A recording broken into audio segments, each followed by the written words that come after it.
हमें बचाओ सत्यप्रकाश जी, हमें बचाओ। अरे क्या हुआ? देखकर तो लग रहा है आप लोग किसी चीज से बहुत डर कर मेरे पास आए हैं। आपने सही कहा सत्यप्रकाश बाबू। हम लोगों ने कल रात को देखा एक जोड़ी नगरा जूते हमारे इस कॉलोनी में चलते चलते घूम रहा है।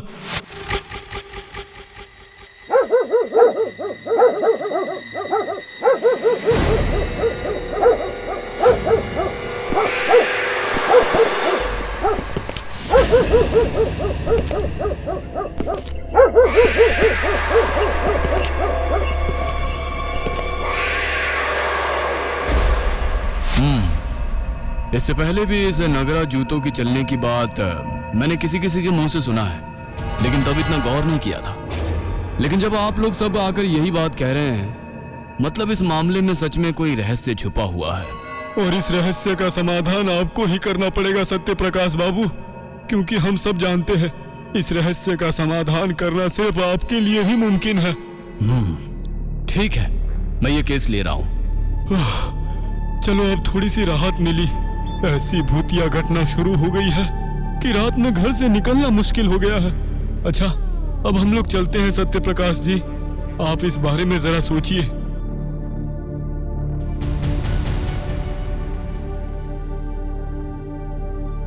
मेरा दिल कह रहा है इस तरह चलने के पीछे कोई ना कोई विशेष कारण जरूर छुपा हुआ है, लेकिन कारण है क्या, ये पता करने के लिए आज रात ही मुझे एक बार हमारे कॉलोनी में घूमकर देखना होगा।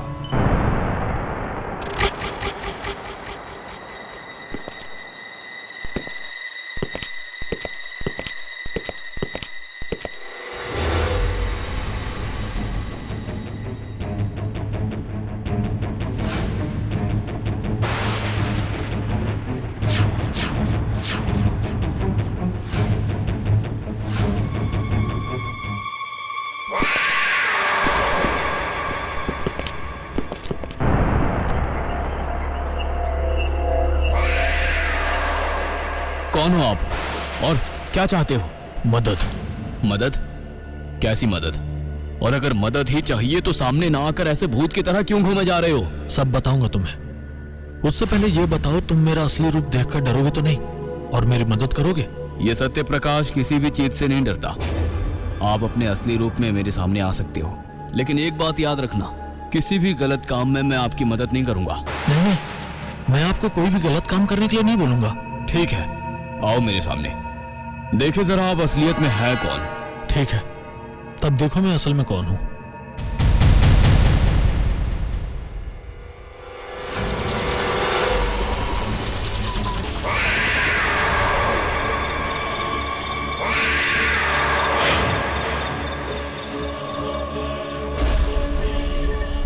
आप अपना नाम बताओ।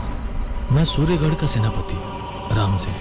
सेनापति राम सिंह, बताइए मैं आपकी कैसी मदद कर सकता हूँ? बताता हूँ। उससे पहले मेरी कुछ घटना आपको बताना चाहता हूँ सत्यप्रकाश बाबू। जी बताइए राम सिंह। दुश्मन देश के साथ युद्ध करने मैं धूपगढ़ के पहाड़ों में गया था। क्या भयंकर युद्ध था, चारों तरफ सिर्फ खून ही खून था।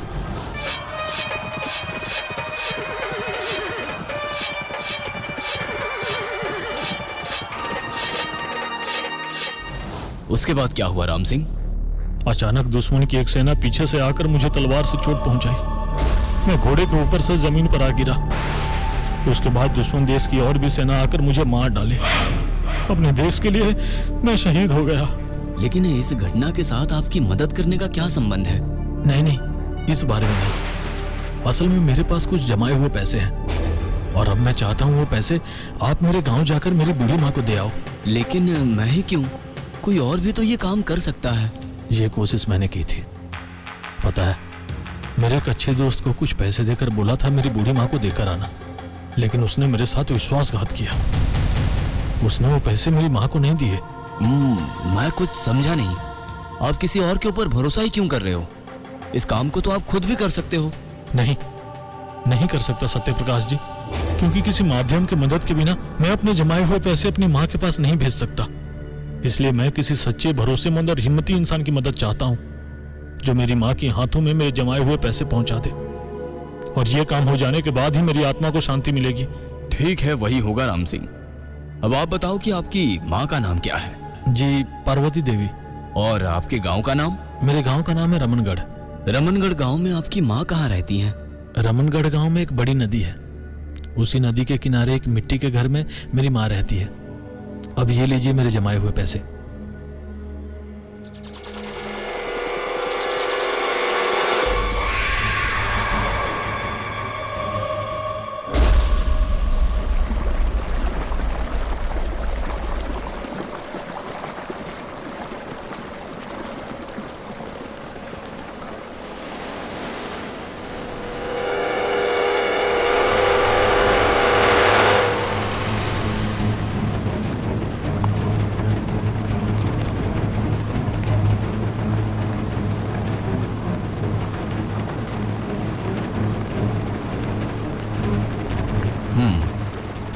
यही वो रामगढ़ की नदी है।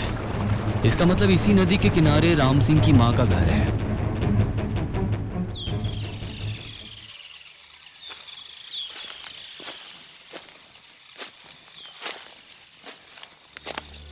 पार्वती देवी जी, क्या आप घर पे हैं? पार्वती देवी जी। नमस्ते पार्वती देवी जी, मैं सत्य प्रकाश हूँ। मुझे आपके बेटे राम सिंह जी ने भेजा है। आओ आओ सत्य प्रकाश, आओ अंदर आओ। बताओ क्यों आए हो? जी, आपके बेटे राम सिंह जी ने पैसे का बैग आपके लिए भेजा है। इस उम्र में मैं इन पैसों को लेकर क्या करूंगी सत्य प्रकाश? अच्छा, अपने बेटे को तो देख नहीं पा रही। वो कहाँ है? राम सिंह, कहाँ है तू? राम सिंह, कहाँ है तू? आप उत्तेजित मत होइए पार्वती देवी जी। इतना उत्तेजित होने पर आपकी तबीयत खराब हो जाएगी और ऐसा होने पर आपके बेटे राम सिंह को बहुत तकलीफ पहुंचेगी। हाँ, तुम सही बोल रहे हो सत्य प्रकाश। मैं अब और इस तरह उत्तेजित नहीं होंगी। तुम राम सिंह को जाके बोलना, उसके भेजे हुए पैसे मैंने ले लिए हैं, और उससे कहना काम खत्म करके तुरंत मेरे पास आए। हाँ, बोल दूंगा पार्वती जी। तब मैं चलता हूँ पार्वती देवी जी, मुझे बहुत काम है। अच्छा, संभल के जाना।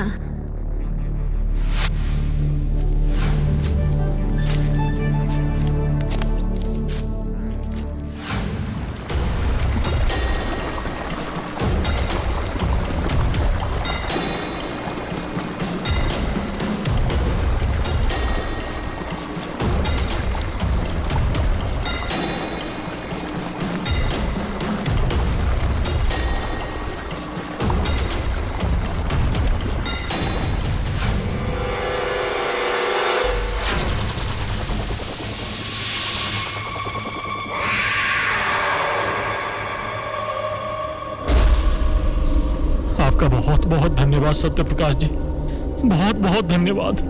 जहाँ भी रहोगे अच्छे से रहना राम सिंह। आप भी अच्छे से रहना, आप भी अच्छे से रहना।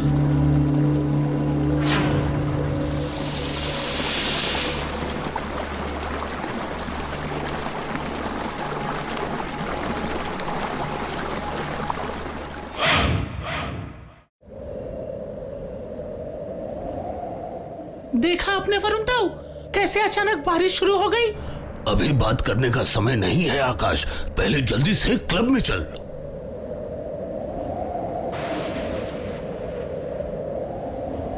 आखिर बात क्या है आकाश? लल्टू और पलटू अभी तक पहुँचे क्यों नहीं? मुझे तो ऐसा लग रहा है कि वे दोनों कहीं बारिश में फंस तो नहीं गए ना? मुझे भी ऐसा ही लग रहा है वरुण ताऊ। लल्टू और पलटू दौड़ते हुए आ रहे हैं। अच्छा,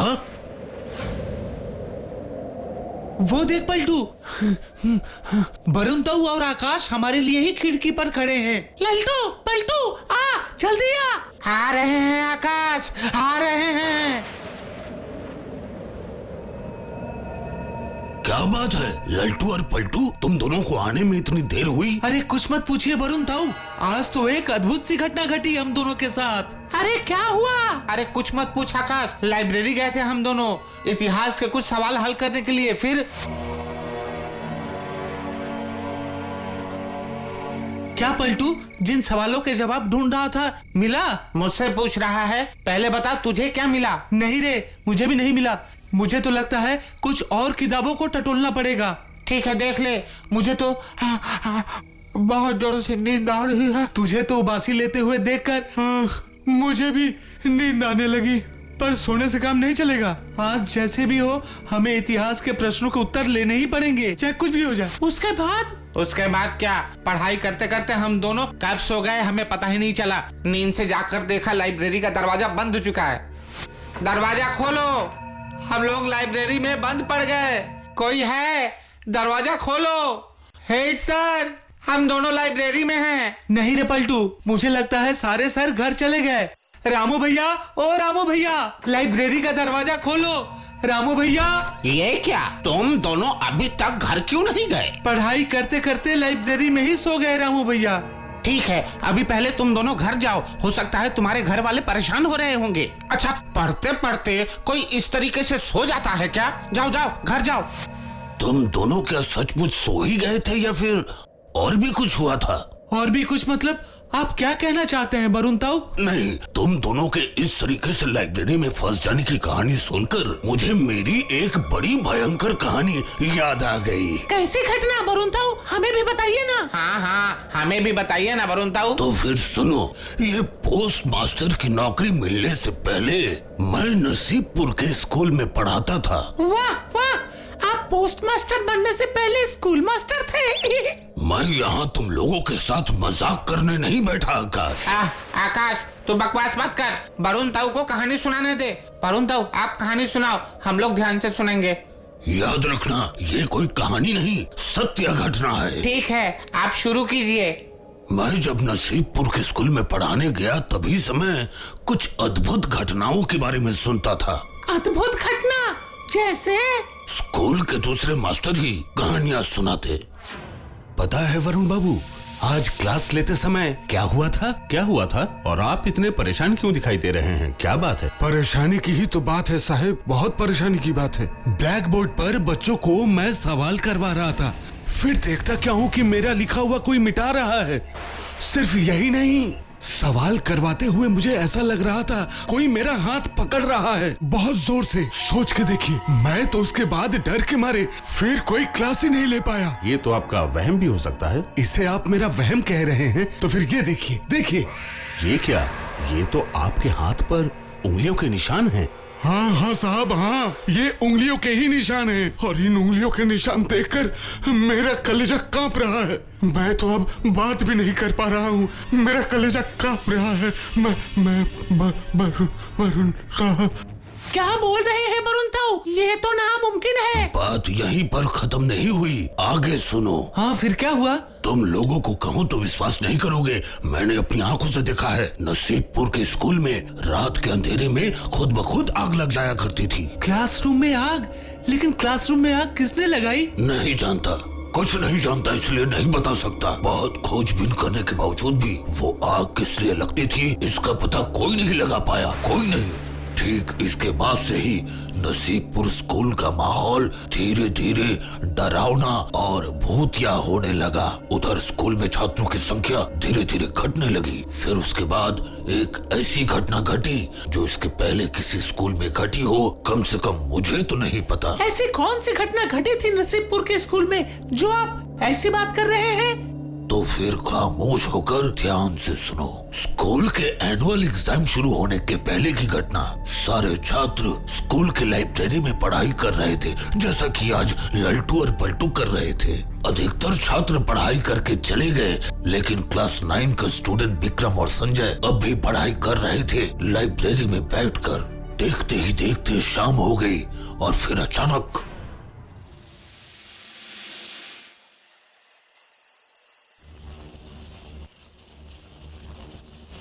विक्रम, लाइब्रेरी का लाइट ऐसे जल बुझ क्यों रहा है? नहीं पता, मुझे अभी पढ़ने दे, मुझे डिस्टर्ब मत कर। मुझे बहुत डर लग रहा है। और तुझे पता है ना, हमारे स्कूल में कभी कभी डरावनी घटनाएं होती रहती हैं। ये कहीं किसी भूत ने हम पे हमला तो नहीं कर दिया ना? विक्रम, बोलना। देख, मुझे भूत प्रेत पर बिल्कुल विश्वास नहीं। अगर तुझे डर लग रहा हो तो तू घर चला जा। अकेले? मैं अकेले घर जाऊं? तू नहीं चलेगा मेरे साथ? चल ले मेरे साथ। मैंने कहा ना, पढ़ाई खत्म किए बिना मैं यहाँ से नहीं जाऊंगा। तू क्या सच में नहीं चलेगा? बोला तो नहीं, तुझे जाना हो तो जा। तो ठीक है, मैं अकेले ही जाता हूँ।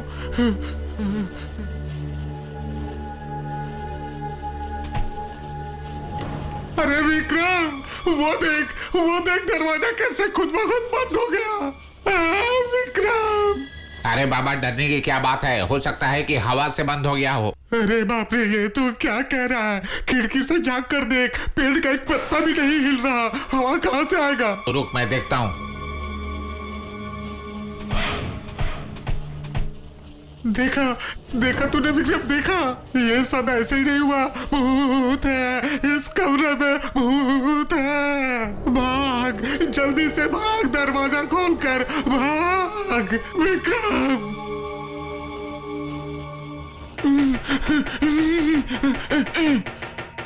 अरे नहीं, जरूर कोई बात है। ये दरवाजा खुलता क्यों नहीं?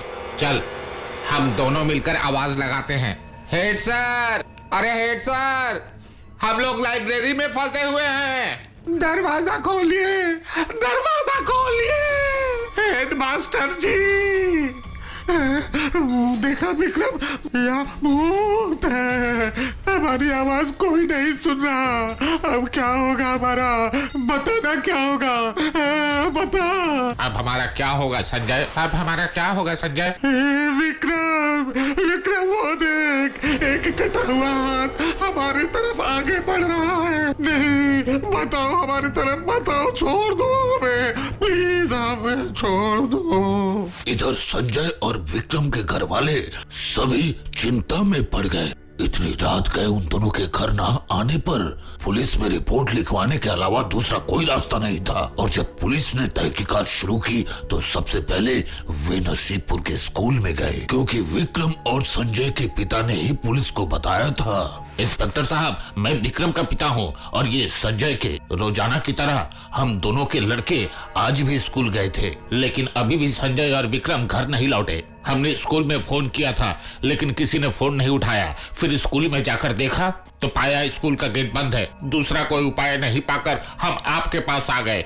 इंस्पेक्टर साहब, आप कृपा करके हमारे बच्चों को खोज दीजिए। उन दोनों के दोस्तों के घर जाकर आपने पता लगाने की कोशिश नहीं की? हाँ, पता लगाया, और उनके एक दोस्त ने ही बताया कि स्कूल के बाद वे दोनों लाइब्रेरी में पढ़ने के लिए गए थे एक साथ। ओह, आई सी। तब तो मेरे ख्याल से सबसे पहले स्कूल के लाइब्रेरी में ही जाकर पता लगाना चाहिए।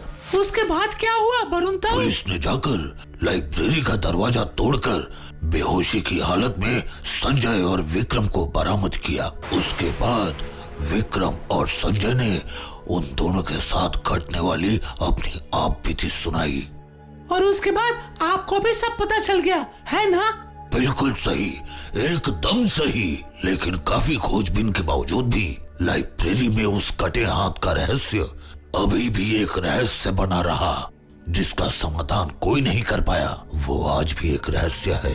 और उस घटना के बाद से कोई भी माता पिता अपने बच्चे को नसीबपुर के स्कूल में नहीं भेजना चाहते थे, इसलिए वो स्कूल बंद हो गया। और मुझे भी स्कूल मास्टरी की नौकरी छोड़कर इस पोस्ट मास्टर की नौकरी शुरू करनी पड़ी।